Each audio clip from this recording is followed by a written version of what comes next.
ଗାଧୋଇବା ମ୍ୟାଚ୍କୁ ଜିତିଲା ଭାରତର ବିଶାଳ ବିଜୟ। ଅଳ୍ପ କିଛି ଦିନ ମଧ୍ୟରେ ଭାରତ ଓ ୱେଷ୍ଟଇଣ୍ଡିଜ ବିପକ୍ଷରେ ଟି20 ସିରିଜ୍ ଆରମ୍ଭ ହେବ।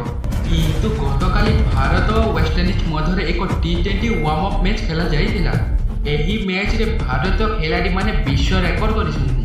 ୱେଷ୍ଟଇଣ୍ଡିଜ ବିପକ୍ଷରେ ଭାରତ ଦଳର middle order batsman Rahul Tripathi ଚୌକା ଛକାର ବର୍ଷା କରି ସମସ୍ତଙ୍କୁ ଆଶ୍ଚର୍ଯ୍ୟ କରିଥିଲେ। ତେବେ ଚାଲନ୍ତୁ ଜାଣିବା ଏହି ମ୍ୟାଚ୍ରେ ସମ୍ପୂର୍ଣ୍ଣ ଘଟିଥିବା ଖବର କ'ଣ। ଗତକାଲି ଖେଳାଯାଇଥିବା ୱାର୍ମ ଅପ୍ ମ୍ୟାଚ୍ରେ ଅଧିନାୟକ ହାର୍ଦ୍ଦିକ ପାଣ୍ଡ୍ୟା ପ୍ରଥମେ ଟସ୍ ଜିତି ବ୍ୟାଟିଂ କରିବାର ନିଷ୍ପତ୍ତି ନେଇଥିଲେ। ଭାରତ ଦଳ ପ୍ରଥମ ଇନିଂସରେ ବ୍ୟାଟିଂ କରିବାକୁ ମଇଦାନକୁ ଓହ୍ଲାଇଥିବା ବେଳେ ଭାରତ ଦଳର ଷ୍ଟାର ଓପନରମାନେ ଇଶାନ କିଶନ ଓ ଶୁଭମନ ଗିଲ୍ ଭାରତ ଦଳକୁ ଆଗକୁ ନେଇଥିଲେ।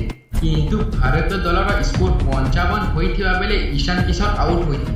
ଏହାପରେ ବ୍ୟାଟିଂ କରିବାକୁ ଆସିଥିଲେ ଭାରତ ଦଳର middle order batsman Rahul Tripathi ମଇଦାନର ଚତୁଃପାର୍ଶ୍ୱରେ ଚୌକା ଛକା ବର୍ଷା କରି ମାତ୍ର 55ରେ 103 ରନ୍ର ବିସ୍ଫୋରକ ଇନିଂ ଖେଳିଥିବା ବେଳେ ରାହୁଲଙ୍କ ଏହି ଇନିଂରେ 11ଟି ଚୌକା ସହ 7ଟି ଛକା ସାମିଲ ଥିଲା।